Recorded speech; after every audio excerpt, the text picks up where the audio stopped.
From the mind of Mark Yoshimoto Nemkov. I think like many of you, I am big time into tinkering with my sound and my microphones. And there comes a point where you have to stop tinkering and you have to start focusing on what you can do with that sound. And that's the problem with the constant tone quest, is that your restless heart will not allow you the time to really focus on what you can do with a particular sound. So once you find a sound that you really like, you have to pause and say, you know what, this madness in my head that is telling me I constantly have to buy new microphones. I have to quiet that voice in my head and focus on what's in front of me. And so I think we've come to the juncture in time where I need to make a decision on which of these Sphere microphones I'm going to focus on in the booth. And that has come down to choosing the Sphere LX. And let me tell you why. I have one really, after last night, the video I did with the close-up, intimate, more sounding voice, between that and what happened a week before last. So week before last, I did all of my auditions on the Sphere LX using this Bronner Bronner VM1 TLM103 blend. And so my overall success rate on auditions is really kind of something that I keep an eye on. And over time, and it may seem reckless.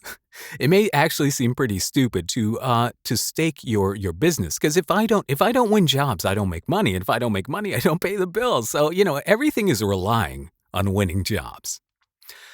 So to take a mic that I'm unsure about, that I haven't really used a lot, and to throw it into the crucible of voiceover auditions may seem like a bad idea, but I think actually for me it's a great idea because it proves to me, it's empirical evidence, what works and what doesn't.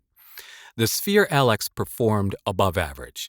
I shortlisted more than usual, a higher ratio of jobs, and I booked a higher ratio of the ones I shortlisted, including a couple of pretty big ones. So overall, I felt like the LX was a sound that the decision makers, the producers, the casting directors, et cetera, the clients, were very pleased with. So overall, I think that my voice was in good shape too. I mean, there are a lot of other variables involved, but the capture that they heard was embraced with open arms. So I take that evidence. I don't take it lightly. I think that's really, for me, the top level of proof that I need to show that this microphone can make me money in voiceover, and not to be cynical about it, but it's really all about making money. This isn't a hobby for me. I need to make money doing this. So the tools that make money are the ones that get my attention. So I like this sound. And I know that there are a lot of you who really like the DLX sound. And so a bunch of you have asked over the past week which microphone to buy. And, like many of you, I came into this not really knowing what to expect. And so being that there is if you watch the series of videos that I made with these two microphones, you'll notice there is a sonic discrepancy between them.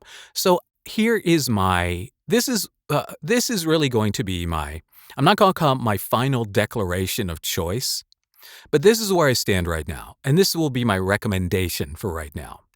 If you do music, if you do any kind of music, get the DLX. I think you will be happier with the DLX. I think the DLX will sound better being sung into.